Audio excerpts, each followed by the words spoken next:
Está no ar Gestão Pública em Debate, um programa do Curso Superior Tecnológico de Gestão Pública da FATEC Internacional, uma instituição do Grupo Educacional Uninter, em convênio com o Instituto Wilson Pickler. Este programa ele complementa a formação dos nossos alunos de gestão pública nas modalidades presencial e à distância. E ele também é transmitido pela CWB-TV, TV Comunitária de Curitiba, canal 5 da NET e 72 da TVA. E ele pode ser acessado por todas as pessoas que possuem parabólica digital em todo o território nacional, através dos canais da rede EdSat, os canais da educação. Hoje nós vamos entrevistar, num programa especial, o ex-governador do Paraná, Orlando Pessutti. E o tema da nossa entrevista será a política e a vida pública. Orlando Pessutti é casado com Regina Fischer Pessutti, tem 3 filhos, Orlando Moisés, Arthur Felipe e Bruno Eduardo.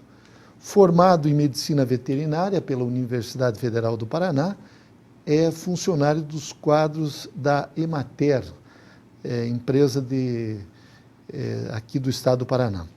Como militante político, Orlando Pessutti começou em 66 no antigo MDB, sendo filiado a esse partido desde 1971. Foi membro do diretório acadêmico do setor de ciências agrárias aqui no estado do Paraná, da Universidade Federal, e foi presidente da Fundação Casa do Estudante Universitário do Paraná de 1977-78. Foi eleito 5 vezes deputado estadual pela região do Vale do Ivaí, foi eleito presidente do Conselho Regional de Medicina Veterinária, ele foi fundador do Parlasul, que é um órgão que reúne os deputados estaduais de todo o Brasil, e também foi 2 vezes eleito vice-governador do Paraná e governador do Paraná. Foi presidente da Assembleia Legislativa do Estado do Paraná, foi presidente da UNALE, a União Nacional dos Legislativos Estaduais, secretário da Agricultura do Estado do Paraná e, atualmente, ele é conselheiro do Banco Nacional de Desenvolvimento Econômico e Social, o BNDES. Governador Orlando Pessutti, para nós é uma alegria, uma satisfação, uma honra e um prazer muito grande tê-lo em Gestão Pública em Debate. Nós temos atualmente quase 10 mil alunos, entre alunos da graduação e pós-graduação, e o senhor, para todos nós, é um exemplo de um estudante que morou na casa do estudante universitário, na época do regime militar, presidiu aquela instituição e, formado, foi eleito deputado estadual, bem jovem ainda, presidente da Assembleia, vice-governador e governador. Eu gostaria que o senhor nos contasse o início da sua militância. Me parece que tem muito a ver com o seu pai, que era um militante ferrenho do MDB. Que o senhor nos contasse como surgiu essa vocação política.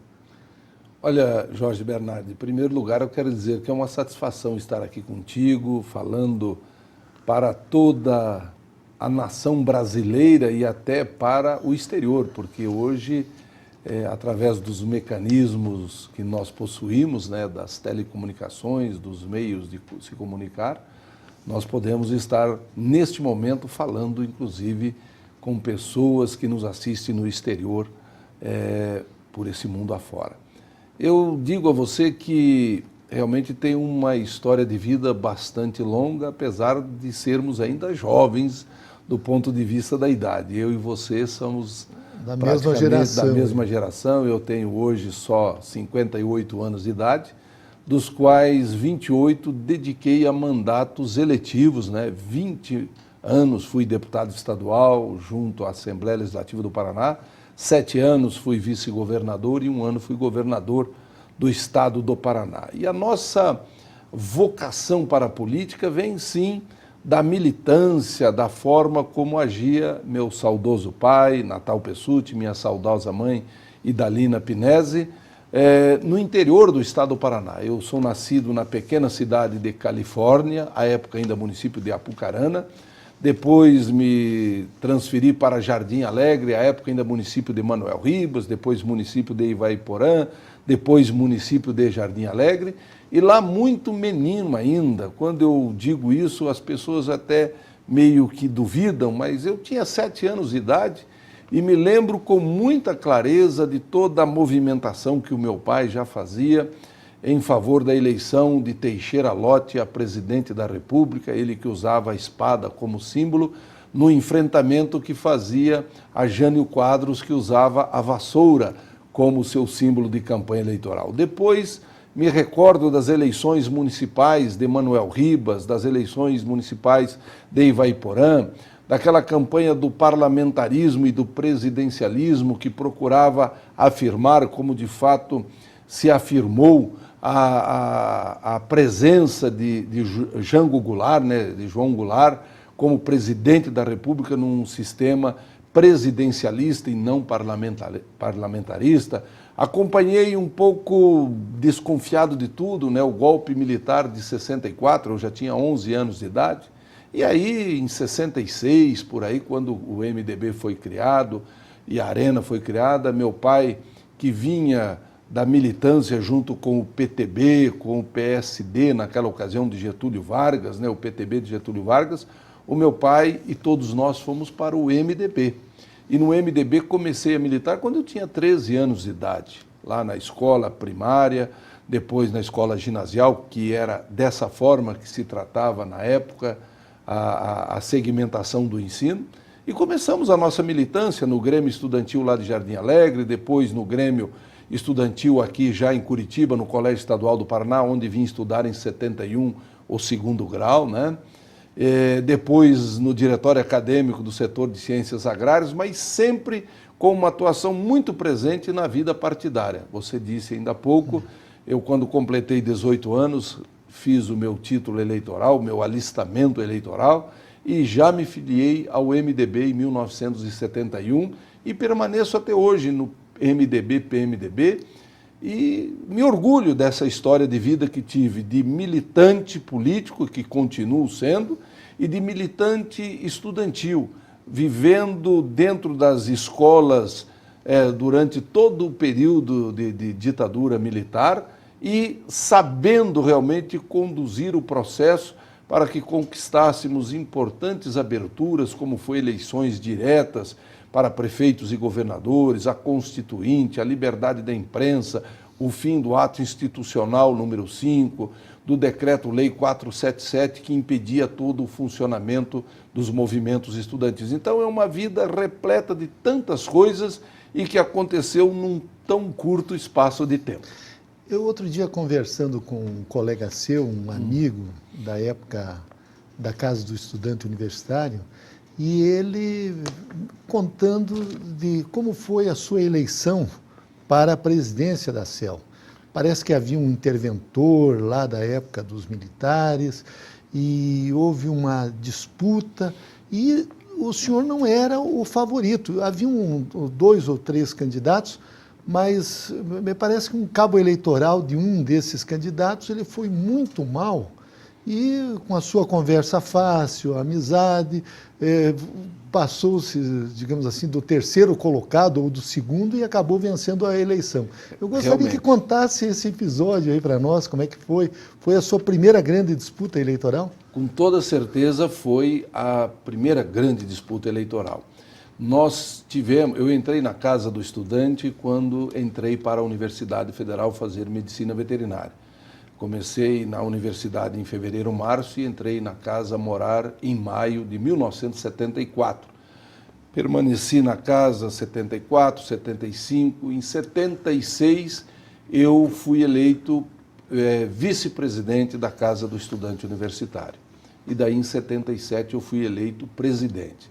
Mas lá em 75 apareceu na Casa do Estudante um rapaz chamado Nader Salles, que se dizia representante do MEC e depois disseram que não era, enfim, ficou aquele disse que é, disse que não é, mas o fato é que esse rapaz chegou e conseguiu convencer a diretoria da Casa do Estudante à época de que ele representava o Ministério da Educação e que vinha para fazer uma grande transformação na forma de administrar e de gerir a casa.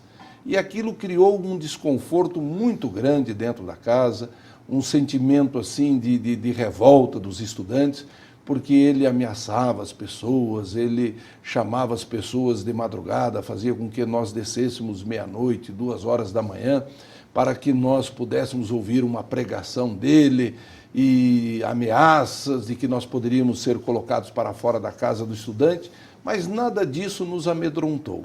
Nós criamos núcleos de discussão interna dentro da casa e passávamos também a trabalhar às 3 horas, às 4 horas da manhã, nos reunirmos em horários que não tinham pessoas circulando pela casa para encontrar uma forma de tirar aquele cidadão da casa do estudante. E, felizmente, conseguimos, com a ajuda do então padre Gustavo Pereira, que morava na casa do estudante à época, hoje ele já falecido, o doutor Luiz Antônio de Almeida, o Pipoca, como nós chamamos, dentista, hoje aqui em Curitiba, ele se encarregou de fazer o pronunciamento no dia 14 de agosto de 75, para que nós pudéssemos, naquele momento, ter o doutor Nader Salles sendo colocado para fora da casa do estudante. E, felizmente, depois eu fui escolhido para ser diretor do departamento de compras, fui escolhido para ser vice-presidente, e daí, em 77, veio a oportunidade para disputar a presidência. Mas o nosso grupo político, que já estava comandando a casa há 2 anos, estava um pouco desgastado. E a única pessoa que poderia, quem sabe, talvez, ganhar a eleição era, naquele momento, o Orlando Pessutti. Mas eu ia terminar a faculdade no final de 77 e não poderia ser candidato, porque o mandato na casa iria até agosto de 78. E eu não poderia permanecer na casa 60 dias após a formatura. Então, para não terminar a faculdade em dezembro de 77, eu tranquei uma disciplina na Universidade Federal do Paraná e, portanto, não ia me formar em dezembro de 77. Me candidatei. Naquela ocasião foram 2 as chapas que disputavam. Eu fiz 94 votos e meu opositor na época, o Luiz Renato Coteleves, que fez 92 votos. Puxa. Foi uma das eleições mais disputadas. Esses dias atrás, eu conversando com o doutor Gilberto Ferreira, hoje já presidiu, inclusive, a Associação dos Magistrados do Estado do Paraná, uma figura maravilhosa, né, da nossa Justiça do Paraná, meu amigo do coração, realmente. Nós ainda rememorávamos esse episódio. Ganhamos por 94-2 a 92, e talvez até tenha ganho essa eleição porque o meu companheiro de quarto, que era integrante da chapa adversária, o Wilson José Godinho, ele disse: olha, contra o Pessutti eu não posso votar, porque ele é meu companheiro de quarto há 4 anos, eu não vou votar contra ele. Então, esse voto desempatou a eleição e eu fui vencedor numa eleição que ninguém acreditava que eu pudesse ganhar. Para você ter uma ideia, tanto foi o esforço para ganhar a eleição que até o namoro com a dona Regina eu perdi nesse tempo. O senhor já estava namorando com a sua esposa? Já estava namorando a Regina, porque eu comecei a namorar a Regina em dezembro de 75, já estávamos com 1 ano e meio de namoro, já quase que caminhando para o noivado, e eu fiquei 15 dias sem ir visitá-la, sem ir encontrar com ela, porque precisava fazer a campanha na Casa dos Estudantes. E vencemos, e depois, evidentemente, procurei a Regina, ela me procurou, eu a procurei, nós retomamos o nosso namoro, fomos para o noivado, fomos para o casamento e estamos juntos aí, já casados há 31 anos, e isso nos traz muita alegria, como é o caso dos 3 filhos que temos, que são maravilhosos. Aliás, a dona Regina, ela tem sido uma grande incentivadora das suas campanhas, é uma companheira, e me parece, eu conheço seus filhos também, que vocês formam uma família feliz, uma família que disputa, que luta, que trabalha junto. Outro dia, até conversando com o senhor, eu vi uma declaração sua que o senhor estava triste porque os seus filhos saíram do PMDB, do MDB, que o senhor ajudou a fundar, isso em função das circunstâncias políticas locais. mas a família tem sido importante na sua vida política, Exatamente, governador. foi uma decisão que nós tivemos que tomar e por isso naquele dia eu lhe confessei que foi uma das decisões e dos momentos assim mais tristes da minha vida política partidária, porque naquele momento eu estava consentindo que 2 filhos meus deixassem o PMDB para ingressar no PSC por conta de uma circunstância de disputa local na cidade de Curitiba. Mas realmente a Regina, o Moisés, o Felipe e o Bruno são a nossa família, agora já se somando a eles, né? A Annelise, esposa do Moisés, a Ana, esposa do Felipe, a Nicole, que daqui a alguns dias será a esposa do Bruno. Tudo isso faz com que a gente realmente tenha tido a tranquilidade, né? E tudo aquilo que precisávamos para seguir nessa jornada de disputa eleitoral. Foram 7 eleições que disputei, né? 5 de deputado estadual, 2 como vice-governador e todas elas com muito sucesso. E acredito também eleições que proporcionaram mandatos em que nós procuramos transformar esse período do mandato em obras, em serviços e trabalho muito intenso para a população do Paraná e do Brasil. Governador Orlando Pessutti, gostaria que nos contasse como foi a sua primeira eleição. Estava começando a carreira profissional como médico veterinário, trabalhando na Emater, que é uma empresa de extensão rural. Como é que foi a sua primeira eleição? Eu acho que isso é um momento marcante na vida de todo político. Exatamente. Eu comecei realmente a buscar a eleição para deputado estadual lá pelo ano de 1980, quando nós tivemos a prorrogação dos mandatos dos prefeitos municipais. Você se lembra que era para ter eleição no ano de 1980, depois foram prorrogados até o final de 82. E aí, na nossa região ali de Ivaiporã, Jardim Alegre, as pessoas diziam, olha, como vai ser eleição para prefeito e deputado tudo junto? Candidato a prefeito, nós já temos o seu pai, temos aí mais o seu Alzemiro, temos outros companheiros, então nós vamos trabalhar para que você seja candidato a deputado estadual. E naquela oportunidade, o José Richa, o nosso candidato a governador, o Álvaro Dias, nosso candidato a senador, todos eles nos estimulavam para que a gente fosse candidato a deputado estadual. E eu queria ser. Em 78, por pouco, eu já não disputei como candidato a deputado federal pelo PMDB. Mas aceitei o desafio e fui como candidato a deputado estadual. E foi maravilhoso, porque naquela época a região, nós tínhamos bastante eleitores, depois aconteceu de diminuir um pouco o número de eleitores da região central do Paraná, do Vale do Ivaí, mas eu disputei a eleição, consegui fazer 21 mil votos, entre os 34 que o PMDB elegeu na ocasião, eu entrei lá no número 31, mas entrei, e depois tive a felicidade de, em 94, ser, na minha 4ª eleição, o deputado estadual mais votado do PMDB no estado do Paraná. Então, começamos humildemente lá embaixo e chegamos lá em cima, no topo da votação do PMDB no Paraná. Foi uma eleição muito interessante porque era um desafio para a nossa região. Ali, Ivaiporã, Jardim Alegre, Manuel Ribas nunca tinha eleito um deputado estadual para representar a região. Sempre eram pessoas de Pitanga, de Apucarana, de Arapongas, de Ponta Grossa, de Guarapuava, de Campo Mourão, mas nunca de Ivaiporã, Jardim Alegre e Manuel Ribas. E nós conseguimos ser o primeiro deputado estadual daquela região. O seu pai, o senhor falou dele, ele chegou a ser candidato a prefeito, ele foi prefeito da região. Gostaria que falasse um pouco Meu pai da família. começou como candidato em 64, na primeira eleição de Jardim Alegre. Ele se elegeu vereador. Ele ficou de primeiro suplente, mas logo no início, o vereador chamado Cassimiro Bueno de Camargo, me lembro até o nome dele, ele mudou-se para Rondônia e meu pai assumiu, na ocasião ainda pelo PSD, como vereador junto à Câmara Municipal de Jardim Alegre. Daí, em 69, ele já foi o vereador mais votado do MDB. Aí caçaram o nosso prefeito, o João Nelson Soberai, caçaram o vice-prefeito, o senhor Agenor Brasilino Costa, e eleições foram marcadas para um mandato de 2 anos em 1970. Meu pai disputou, foi o mais votado, mas perdeu na sublegenda.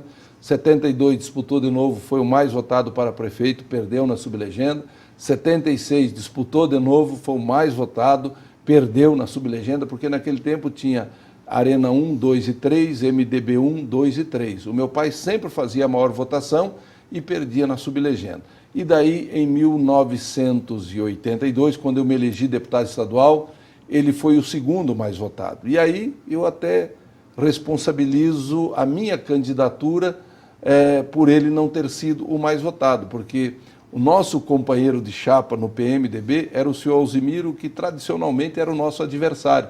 Com a incorporação do PP ao PMDB, ele veio, então ele era o PMDB 1, meu pai era o PMDB 2. E o senhor Alzimiro dizia, olha, veja, eu sei que o Orlando Pessutti não vai votar para mim, mas eu quero que ele se eleja. Ele vai votar para o pai dele, mas eu vou votar para ele. E aquilo criou uma comoção na população, que dizia, olha, o senhor Alzimiro, coitado do senhor Alzimiro, veja, vai votar para o Pessutti, o Orlando, e ele não vota para ele, então vamos votar para o Orlando para deputado e para o senhor Alzimiro. E aí meu pai, por minha culpa, entendo, né, perdeu a eleição de 82. Mas em 88, daí meu pai disputou, foi eleito vice-prefeito de Jardim Alegre.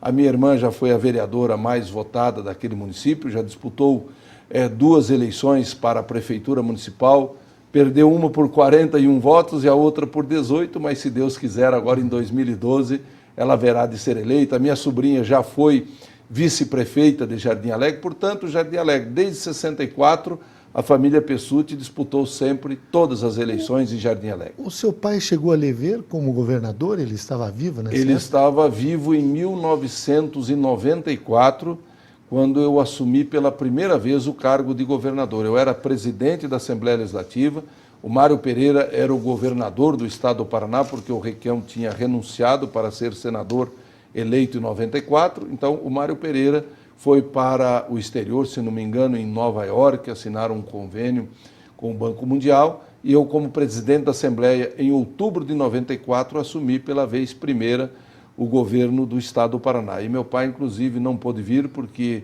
na eleição de 88, quando ele foi eleito vice-prefeito de Jardim Alegre, ele sofreu um acidente, ele foi atropelado e ficou tetraplégico. Então ele só andava de cadeira de rodas e ficou desde 88 até 96, durante 8 anos que ele conseguiu ainda viver em cadeira de rodas. Mas ele não veio, mas gravou um depoimento que, inclusive, eu reproduzi agora no primeiro dia do mês de abril de 2010, quando eu assumi como governador em definitivo. Um depoimento que ele deu em outubro de 94, relatando conversas que nós tínhamos, inclusive numa viagem que nós retornávamos de Curitiba para Jardim Alegre, na época eu ainda estudante, e que nós paramos à beira da estrada para urinar, né? E de madrugada eu fiz um gesto assim, ô meu Paraná, um dia ainda vou ser deputado nesse estado. E aí meu pai virou-se para mim e disse, olha filho, se você fizer tudo bem certo, tudo direitinho, se respeitar o povo, se trabalhar pelo povo, você pode chegar um dia a ser governador do estado do Paraná. Então era a profecia do pai em favor do filho que ele tinha preparado para a vida pública, para a vida política, e que eu realmente reconheço que através do meu pai, através da minha mãe, dos meus irmãos, das minhas irmãs, através da minha família, capitaneada pela Regina, da minha equipe de assessores, dos meus amigos, dos eleitores de um modo geral, a gente conseguiu fazer essa trajetória maravilhosa na vida familiar, na vida profissional e na vida pública, na vida política do Paraná. Aliás, governador Pessutti, o senhor falou da sua irmã, o senhor é o filho mais velho, tem outros irmãos? Não, eu sou o terceiro. A primeira é a Onélia, que é professora na cidade de Ivaiporã, né? Rendo através dela a minha homenagem a todas as professoras do estado do Paraná e do Brasil que nos assiste. Depois é a Neuza, minha irmã, que é administradora, com aperfeiçoamento, com pós-graduação na área de administração hospitalar. Ela pertence aos quadros da Secretaria de Saúde do estado do Paraná. Depois sou eu, né, Orlando Pessutti, daí vem o Nelson, meu irmão, que é empresário aqui em Curitiba, do setor gráfico. Aí vem a Marta, que é minha irmã adotiva, que também é funcionária da Secretaria da Saúde, e tenho o meu irmão meio-sangue, que eu digo, né, o Marcos Fernando Pessutti, que é empresário no município de Ivaiporã, do setor loja, armarinhos, enfim, nesse setor e que é filho do meu pai com a segunda esposa do meu pai, porque a minha mãe faleceu em 1975 e meu pai contraiu um novo casamento com uma pessoa também fantástica, que é a Helena Vitorino, com quem ele teve esse meu irmão meio-sangue. Então, a Neuza é mais velha um pouquinho do que eu, é a segunda da família Pessutti, filhos do Natal e da Idalina. Então, nós entrevistamos neste primeiro bloco o ex-governador do Paraná, Orlando Pessutti. A seguir, nós voltaremos entrevistando o governador Pessutti, quando nós vamos falar desses últimos anos da sua carreira política como governador do Paraná, sua paixão pelo Atlético, a sua luta para que Curitiba fosse uma das subsedes da Copa do Mundo, enfim. Vamos continuar abordando o tema política e a vida pública com esse exemplo de vida pública e de amor à causa pública, que é o governador Orlando Pessutti.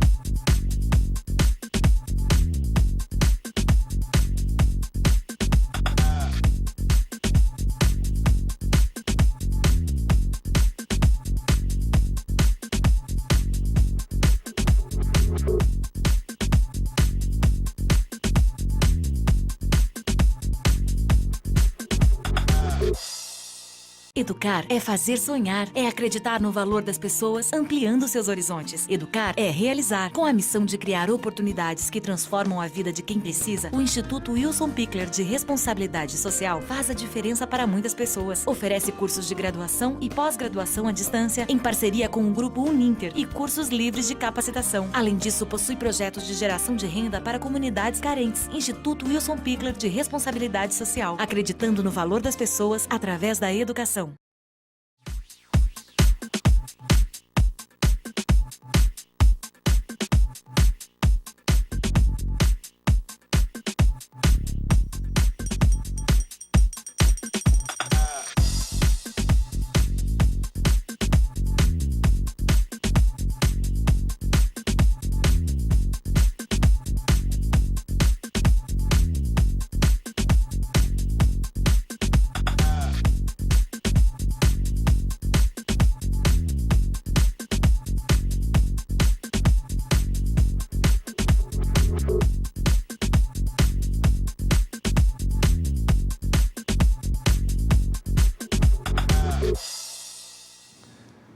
Retornamos com Gestão Pública em Debate, um programa do Curso Superior Tecnológico de Gestão Pública da FATEC Internacional, uma instituição do Grupo Educacional Uninter em convênio com o Instituto Wilson Pickler. Este programa ele complementa a formação dos nossos alunos de gestão pública nas modalidades presencial e à distância. E ele também é transmitido pela CWB-TV, TV Comunitária de Curitiba, canal 5 da NET e 72 da TVA. E ele pode ser acessado por todas as pessoas que possuem parabólica digital através dos canais da rede EdSat, os canais da educação. Nós estamos entrevistando o ex-governador do Paraná, Orlando Pessutti, ele que é médico veterinário, foi deputado estadual pelo Estado do Paraná durante 5 legislaturas, 2 mandatos de vice-governador e assumiu o último ano, o ano de 2010, como governador do Paraná. E o tema é a política e a vida pública. No primeiro bloco, nós falamos um pouco da vida pessoal e partidária do governador Orlando Pessutti. Agora nós gostaríamos de falar a respeito dos seus desafios, dos seus feitos administrativos. Governador Pessutti, quando o senhor assumiu no primeiro dia do mês de abril de 2010, o governo do Paraná, parece que novos ares chegaram ao Palácio do Governo do Paraná. O senhor levou lá cantores sertanejos, aliás, uma das suas paixões. O senhor cantou na própria Assembleia Legislativa e o ambiente ficou muito mais leve, muito mais sereno, muito mais tranquilo. Esse seu espírito de uma pessoa feliz, uma pessoa que não tem rancor, que não tem inimigos. Eu gostaria que o senhor falasse a respeito da emoção da posse como governador, da sua paixão pela música, e depois nós vamos falar também de um trabalho que o senhor fez como vice-governador, que foi trazer a Copa para Curitiba como uma das subsedes do Estado do Paraná. Gostaria que abordasse esse momento único na vida de um político, que é assumir o governo do estado onde nasceu, aonde fez toda a sua vida pública, enfim, o coroamento de uma carreira política. Você diz bem, Jorge Bernardi, é o coroamento de toda uma trajetória. Como eu disse, a gente vem de uma família humilde, meu pai um pequeno trabalhador rural, a minha mãe uma trabalhadora rural, e com muita dificuldade consegui fazer os primeiros anos de estudo, depois vim para a capital e só consegui chegar à faculdade quando eu já tinha 21 anos de idade. Quer dizer, hoje a meninada está chegando com 17 anos, eu só consegui chegar aos 21 anos de idade à faculdade. Mas tudo isso superamos. Depois vieram as eleições, 5 mandatos de deputado estadual, 2 eleições como vice-governador, e chegou o grande dia, que era o 1º de abril de 2010. Talvez assim por uma ironia, por maldade, sei lá, quiseram que a minha posse fosse no 1º dia do mês de abril. E que era um feriado, né? Era a Quinta-feira Santa, véspera de Sexta-feira Santa, e era o 1º de abril, porque queriam talvez que o nosso governo não fosse um governo de verdade, mas o nosso governo foi de verdade, para a verdade, um governo da verdade acima de tudo. E nós tínhamos que isso demonstrar já no 1º dia, no dia da posse, no dia 1º de abril.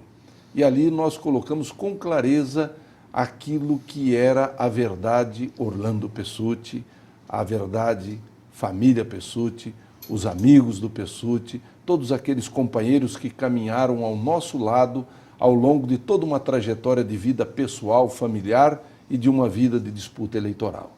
Por isso, demonstramos ali toda a nossa amizade, todo o nosso carinho, todo o nosso respeito, toda a nossa abertura, todo o nosso sentimento, inclusive pela boa música sertaneja, hoje muito cultivada nesse country universitário, nessa música diferente que nós temos, mas que retrata muito bem o sentimento de todos aqueles que, como eu, têm origem no meio rural e que um dia vieram para a cidade para estudar, para trabalhar e constituir a sua família. Então, naquele dia, cantamos, sim, procuramos mostrar este nosso lado, procuramos mostrar o nosso lado família e procuramos mostrar já naquele dia que nós faríamos, sim, um governo de abertura, um governo de transparência, um governo de muitas realizações, mesmo que fosse num curto espaço de tempo de apenas 9 meses.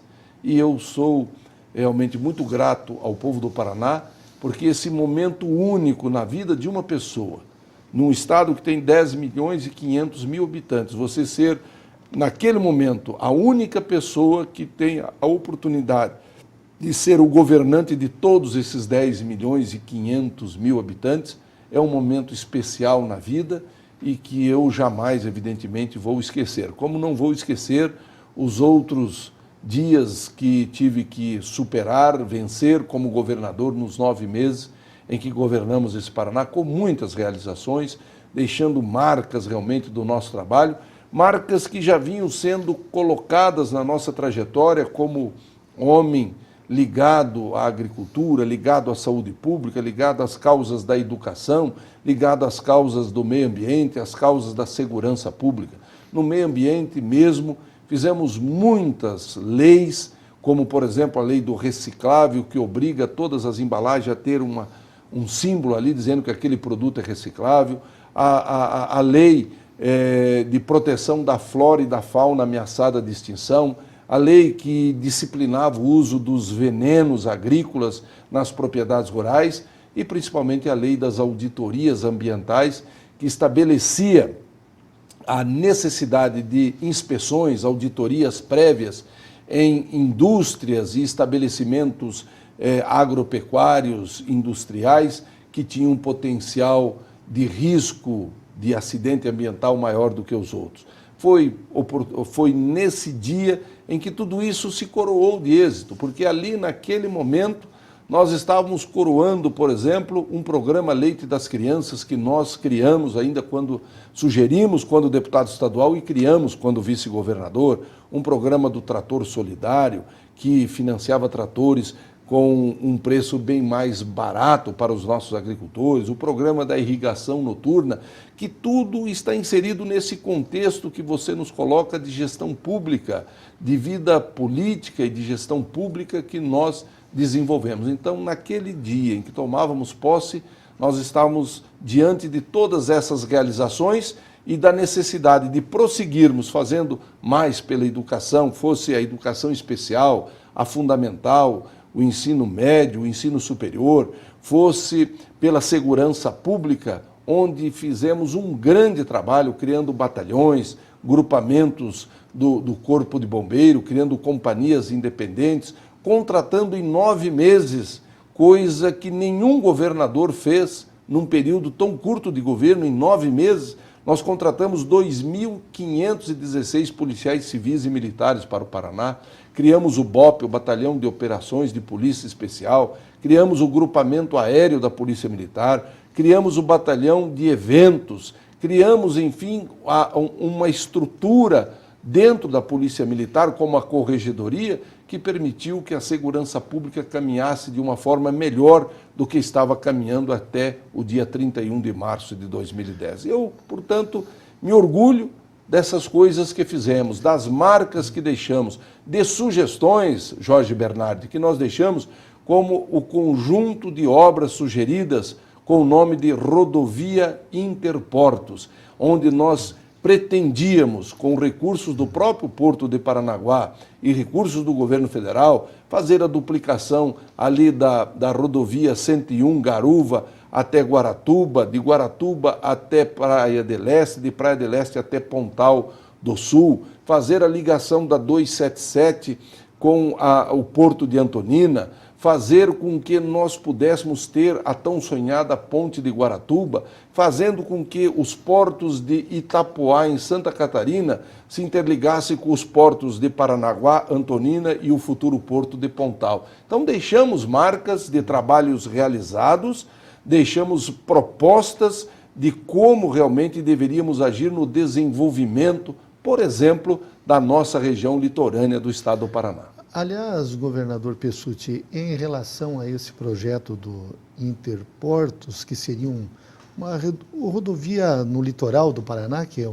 melhorar aquelas que nós temos e uma ou outra construir, né? Exato. Como esta ligação que eu digo da 277 até Antonina, para que não se passe por dentro de Morretes e Antonina, a construção de uma outra rodovia ligando ali a região de Praia de Leste com a região de Ponta do Poço, em Pontal do Sul, para atender ao futuro porto, a construção de uma ponte ligando ali por sobre a Baía de Guaratuba, no município de Guaratuba, ligando a região de Caiobá com a região de Guaratuba. O senhor chegou até a preparar esses projetos, e infelizmente eles foram abandonados atualmente. Está tudo paralisado pelo que me consta. Na ocasião, o que deu tempo para nós fazer foi encomendar o estudo de viabilidade técnica, econômica e ambiental, que daria as condições mínimas para elaborar os projetos de engenharia. Mas tudo isso está paralisado, como também se paralisou a ampliação do Cais Oeste, que nós demos ordem de serviço, como não se realizou por inteiro toda a dragagem que nós também tinha autorizado no Porto de Paranaguá. O senhor chegou a fazer a licitação da ponte de Guaratuba? Não chegou. O projeto? Não chegamos. Nós tivemos uma contribuição junto com o deputado Antônio Nibeli, lá em 89, quando a Constituição foi feita, colocamos esse dispositivo nas disposições transitórias da Constituição do Estado do Paraná e quando governador recomendei à minha equipe da Secretaria dos Transportes e conseguimos colocar o edital para que fosse feito o estudo de viabilidade técnica, econômica e ambiental, que é o primeiro passo que temos que dar para uma obra da envergadura como a Ponte de Guaratuba ou este conjunto de obras conhecido como Rodovia Interportos. Esses estudos, evidentemente, que estão no acervo do Estado do Paraná e uma hora poderão ser, o senhor mesmo no futuro, um outro governador, vir a construir essas obras porque elas são estratégicas para o nosso Estado. Exatamente. Eu tenho visto, inclusive, algumas manifestações de secretários atuais e do próprio governador que, no que diz respeito a esse conjunto de obras da rodovia Interportos, algumas delas serão aproveitadas, inclusive, pelo atual governo. Como também estão sendo aproveitadas algumas obras que nós deixamos encaminhadas, como é o caso da ampliação do aeroporto de Londrina, deixamos uma rubrica orçamentária no orçamento de 2011, ali que agora será utilizada, ampliação do aeroporto de Maringá, que está em execução com recursos que nós e o governo federal aportamos ainda no ano de 2010, ampliação do aeroporto de Cascavel com recursos do governo federal e estadual também do ano de 2010, e as conquistas que tivemos de recursos federais para obras tanto no aeroporto de Foz do Iguaçu, que acontecerão oportunamente, como aquelas que já estão acontecendo no aeroporto aqui de São José dos Pinhais, o Afonso Pena, na região de Curitiba, que vai ampliar o terminal de passageiro, os pontos de embarque, os finger, né, para embarque, e também o estacionamento. Obras que já estão sendo construídas e deixamos tudo pronto para que o decreto de desapropriação, né, pudesse ser feito de uma pequena área de invasão, onde será construída a terceira pista do aeroporto Afonso Pena. Então, muitas coisas deixamos autorizado também, através de um decreto, que se fizesse uma área de servidão para construirmos um alcoduto desde a região de Maringá até o porto de Paranaguá. Deixamos a Copel com dinheiro significativo em caixa e construindo a usina de Mauá, ali na região de Telêmaco Borba, e com a responsabilidade de construir mais uma usina hidrelétrica lá no rio Teles Pires, no Mato Grosso. Enfim, deixamos uma série de obras através da Sanepar, através da Compagás, através do Porto de Paranaguá, através da Copel, restabelecemos vamos dizer assim, a condição de gerenciamento da Ferroeste, que estava, do ponto de vista da gestão pública, muito mal naquele momento em que assumimos.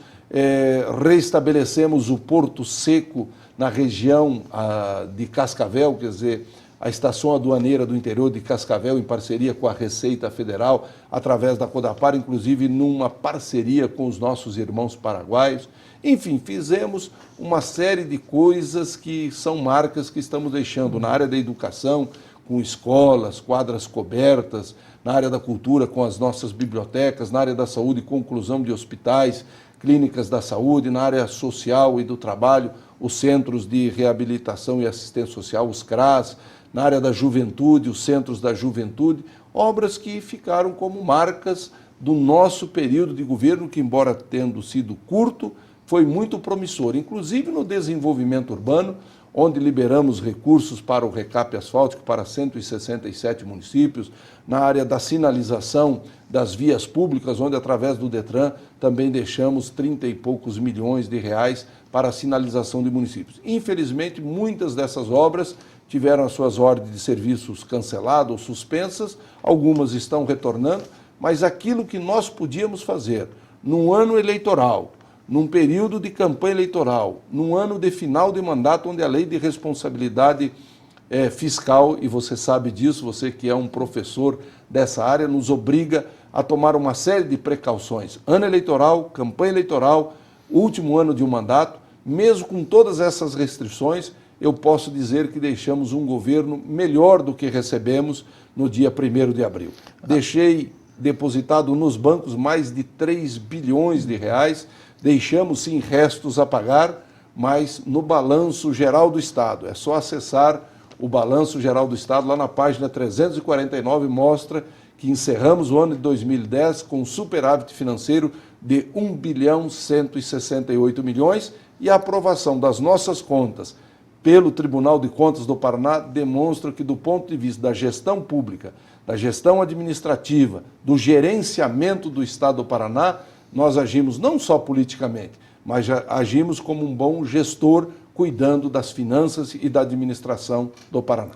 Aliás, governador Pessutti, teve um determinado momento na equipe de transição, talvez aquele momento onde a disputa estava um pouco acirrada, houveram críticas daquela equipe de transição que depois não se confirmaram, já que o senhor deixou dinheiro em caixa e uma soma vultuosa, mais de R$1 bilhão. Foi exatamente... Não se confirmaram e não se configurou de forma alguma aquilo que diziam que nós tínhamos deixado uma herança maldita. Veja você que quando anunciaram que tínhamos deixado um rombo de 4 bilhões e 500, anunciaram 3 bilhões de dívida do Estado com o Paraná Previdência. Olha, desde que o Paraná Previdência foi criado e passou pelo governo do Lerner e do Roberto Requião, nós dizíamos que precisava ser feito um novo plano de custeio. Pois bem, esse plano de custeio, como governador, mandei à Assembleia Legislativa. E não foi votado esse plano de custeio até hoje porque o atual governador pediu que o projeto fosse retirado. Como também retirou, na ocasião, o projeto que criava a Defensoria Pública, mas daí, numa pressão muito forte da sociedade, reenviou o projeto e hoje nós temos a Defensoria Pública, que também, desde lá de trás, desde 89, quando foi feita a Constituição, já obrigava que nós tivéssemos uma Defensoria Pública. Portanto, 20 anos tinham se passado e os governadores que me antecederam não tinham criado a Defensoria Pública. Nós mandamos para a Assembleia, conseguimos fazer uma primeira votação, daí foi retirado, mas finalmente temos a Defensoria. Então, naquela ocasião, para justificar os 4 bilhões e 500, eram 3 bilhões de dívida do Estado com o Paraná Previdência, que isso é uma questão de cálculo autorial, 1 bilhão de dívida trabalhista, alguma dívida trabalhista que deve vir aí de 20, 30 anos atrás, e não do nosso período, com certeza, e mais 450 milhões de dívida da Coapar de quando extinguiu o BNH. Isso foi lá em 86, quando governava o Paraná, outro governador e não nós. Mas o que é importante deixar claro é que a herança maldita não existia, existia sim uma herança bendita, tanto que o Tribunal de Contas aprovou as nossas contas e também o Tribunal de Contas assegurou que existia um superávit financeiro ao final da nossa gestão como governador do Paraná. Aliás, já aproveitando a oportunidade que o senhor falou do Tribunal de Contas, o senhor chegou a ser eleito membro do Tribunal de Contas e depois renunciou para disputar mais uma eleição de vice-governador. Gostaria de que contasse esse episódio. Esse é um episódio que muitas vezes causa muita dor no seio da minha família, porque, evidentemente, depois de já ter sido por 5 vezes deputado estadual e uma vez vice-governador do Paraná, a minha família já, principalmente a Regina e meus filhos, gostariam que a gente fosse para uma situação mais cômoda, mais tranquila, mais segura. Se acalmasse um pouco nas disputas eleitorais. Que recuasse. Eu já estava, àquela ocasião, com 5 estentes nas coronárias, né? Já tinha feito angioplastia. Então, a vontade da família é que eu realmente fosse para o tribunal. Com a morte do conselheiro Kielce, eu fui chamado pelos deputados estaduais e a pedido do governador à época para disputar. Disputei, venci no primeiro turno a eleição na Assembleia, e daí ficamos aguardando a nomeação, que não aconteceu, porque entendia na época o governador Requião que deveria esperar, porque a coligação, o vice que ele tinha escolhido para ser o seu vice na chapa, o Hermas Brandão, corria o risco de ser impugnado pelo seu partido, o PSDB, que não consentia com a coligação com o PMDB. E isso acabou acontecendo lá pelo mês de agosto. Eu fui eleito em março, estava esperando a nomeação no mês de agosto, quando sou chamado para voltar à condição de vice. E aí, em novembro, né, final de outubro, nós vencemos a eleição, eu fui eleito de novo vice-governador, aí eu estava eleito vice-governador e estava eleito para o Tribunal de Contas. E aí chega os amigos todos em volta e pede, olha, pessoal, renuncia ao tribunal porque o Hermas Brandão ficou sem nenhum cargo e você ficou com 2.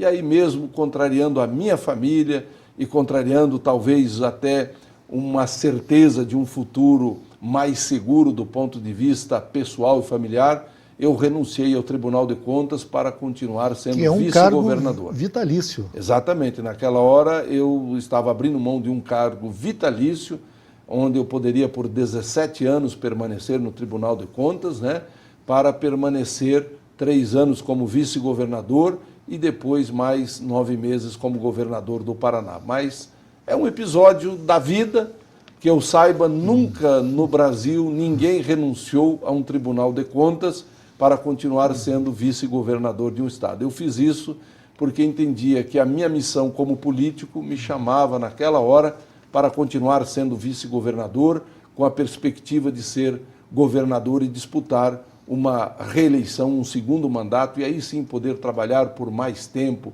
com muito mais experiência, com muito mais condição em favor do povo do Paraná. Infelizmente, não pude disputar uma outra eleição para governador, mas hoje continuo na vida pública como conselheiro do BNDES, esse banco fantástico, ajudando a nossa presidente Dilma, ajudando o nosso presidente Temer a construir um Brasil melhor para todos, e espero que possa dar a minha contribuição agora dentro do governo federal, não mais apenas ao estado do Paraná, mas ao Brasil como um todo, como conselheiro do BNDES, ou numa outra função, numa outra atividade que a presidente Dilma e o presidente Temer nos convocar para desempenharmos como homem público em favor do Brasil. Governador Pessutti, nós temos ainda 2 minutos. Eu gostaria que o senhor falasse um pouco a respeito da sua luta para que Curitiba fosse uma das subsedes da Copa do Mundo e da sua paixão pelo Atlético. Onde surgiu essa paixão? O senhor costuma ir aos jogos e o senhor trabalhou muito como vice-governador para que Curitiba fosse uma das subsedes da Copa de 2014. Eu sou descendente de italianos, Pessutti italiano. Meus pais vieram do interior de São Paulo e, como morador do norte do Paraná, ali todos nós torcíamos para as equipes de futebol do estado de São Paulo. Eu, como italiano, palmeirense. Chego em Curitiba em 71 para fazer o científico, estudar no Colégio Estadual do Paraná, e sempre gostei muito de futebol. Ouvia muito pelo rádio, assistia já na televisão lá em Jardim Alegre, e fui assistir um jogo do Atlético e do Ferroviário na época, ali no Dorival de Brito, na Vila Capanema. E o lateral direito do Atlético era Djalma Santos, uma das principais lendas do futebol brasileiro e do Palmeiras.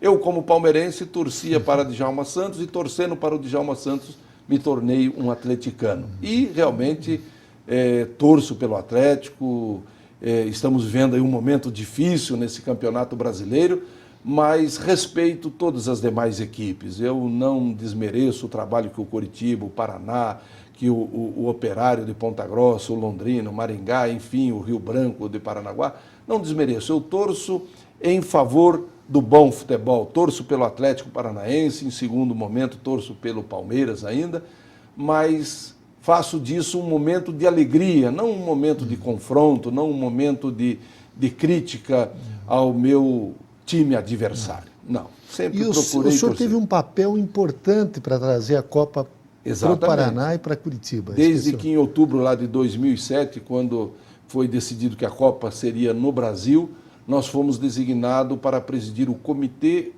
organizador de todos os trabalhos que pudesse assegurar à cidade de Curitiba e ao estado do Paraná a condição de uma das sedes da Copa do Mundo. E trabalhamos muito, como vice-governador, depois como governador, junto com a Prefeitura Municipal de Curitiba, junto com toda a estrutura do IPUC, junto com toda a estrutura da Comec, junto com o Clube Atlético Paranaense, a Federação Paranaense de Futebol, junto com a sociedade civil organizada, fizemos todo o trabalho.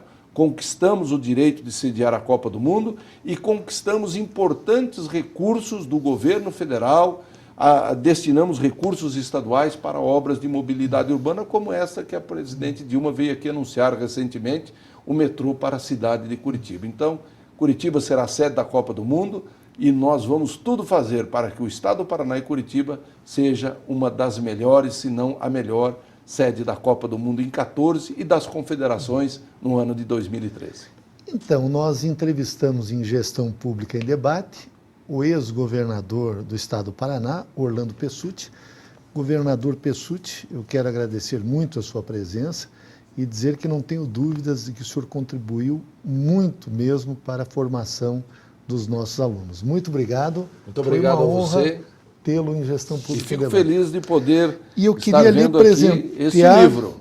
esse livro de um discípulo seu, o nosso companheiro, professor Aquiles Batista Ferreira Júnior, ele que iniciou a sua carreira como professor, trabalhando no seu gabinete na Assembleia Legislativa. Então, nós queremos deixar esse livro, que é uma homenagem ao senhor também, ao professor Wilson Pickler, que é Marketing Político e Eleitoral. Que beleza. Sou muito grato ao Aquiles e a toda a sua família. Conheci o seu saudoso pai, a sua mãe, eram meus amigos e amigos da minha família lá em Jardim Alegre, Vaiporã, e ele foi um grande colaborador em nosso gabinete na Assembleia Legislativa. É um amigo, é meu afilhado, é gente boa. E é um excelente professor aqui do Grupo Uninter. Muito Que maravilha. obrigado. Muito obrigado, Bernardo.